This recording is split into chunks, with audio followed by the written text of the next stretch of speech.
Assalamualaikum warahmatullahi wabarakatuh. Perkenalkan, nama saya Fitri Andini dengan NIM 21042188. Saya merupakan mahasiswi dari Prodi Ilmu Administrasi Negara, Fakultas Ilmu Sosial, Universitas Negeri Padang. Baiklah, video ini saya pun untuk memenuhi tugas mata kuliah pengantar ilmu pemerintahan dengan dosen pengampu yaitu Bapak I Permana STMT. Adapun topik yang akan kita bahas pada kali ini yaitu hakikat dan makna etika dalam pemerintahan, fungsi etika dalam pemerintahan, serta sumber etika pemerintahan. Pembahasan pertama yaitu mengenai hakikat dan makna etika dalam pemerintahan. Etika dalam bahasa Yunani adalah ethos, yang artinya adalah kebiasaan atau watak. Etika merupakan ajaran untuk berperilaku yang baik dan benar sesuai dengan nilai-nilai keutamaan yang berhubungan dengan hakikat manusia. Etika merupakan salah satu cabang filsafat yang mencakup filsafat moral atau pembenaran-pembenaran filosofi.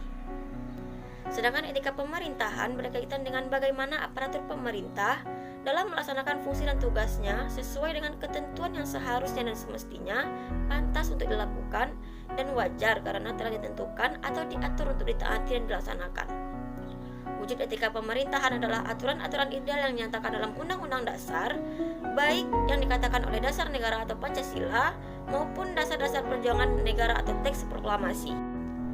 Adapun landasan etika pemerintahan Indonesia yaitu falsafah Pancasila dan Konstitusi atau UUD 1945 Negara Republik Indonesia, Peraturan Pemerintah Nomor 60 tentang Disiplin Kepegawaian Negeri, TAP MPR Nomor 11 Tahun 1908 tentang penyelenggaraan negara yang bersih dan bebas korupsi, kolusi, dan nepotisme, Undang-Undang Nomor 28 Tahun 1999 tentang penyelenggaraan negara yang bersih dan bebas dari korupsi, kolusi, dan nepotisme, Undang-Undang Nomor 43 Tahun 1999 tentang perubahan atas Undang-Undang Nomor 8 Tahun 1974 tentang pokok-pokok kepegawaian, serta yang terakhir itu Undang-Undang Nomor 32 Tahun 2004 tentang pemerintahan daerah yang dirubah dengan Undang-Undang Nomor 3 Tahun 2005 dan Undang-Undang Nomor 12 Tahun 2008 tentang pemerintahan daerah.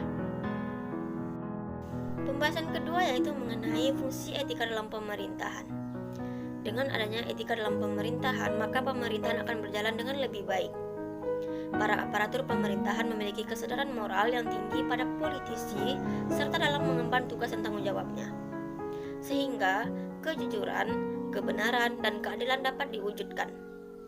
Secara umum, fungsi etika pemerintahan dalam praktek penyelenggaraan pemerintahan ada dua.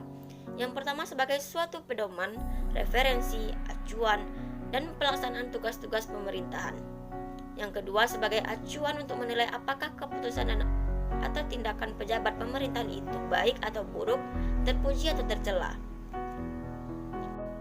Adapun etika dalam fungsi pemerintahan, yang pertama adalah etika dalam proses kebijakan publik, yang kedua adalah etika dalam pelayanan publik, yang ketiga adalah etika dalam pengaturan dan penataan kelembagaan pemerintahan, yang keempat adalah etika dalam pembinaan dan pemberdayaan masyarakat, serta yang terakhir adalah etika dalam kemitraan antar pemerintahan, pemerintah dengan swasta, dan dengan masyarakat. Kita lanjut ke pembahasan ketiga yaitu mengenai sumber etika pemerintahan. Pada hakikatnya, sumber etika pemerintahan itu dapat berasal dari peraturan perundangan, nilai-nilai keagamaan, dan nilai-nilai sosial budaya yang berasal dari kehidupan kemasyarakatan, serta berasal dari adat kebiasaan dan yang sejenis dengan itu. Nilai-nilai keutamaan pemerintahan itu dipahami keberadaannya telah tumbuh sejak sebelum Indonesia merdeka, yaitu dimulai sejak zaman perjuangan melawan penjajahan Belanda.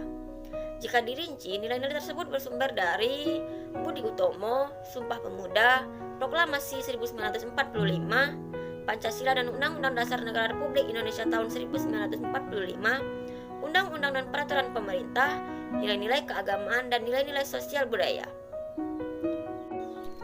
Baiklah, sekian dulu pembahasan saya pada video kali ini. Terima kasih atas segala perhatiannya. Mohon maaf atas segala kekurangannya. Saya akhiri dengan Assalamualaikum warahmatullahi wabarakatuh.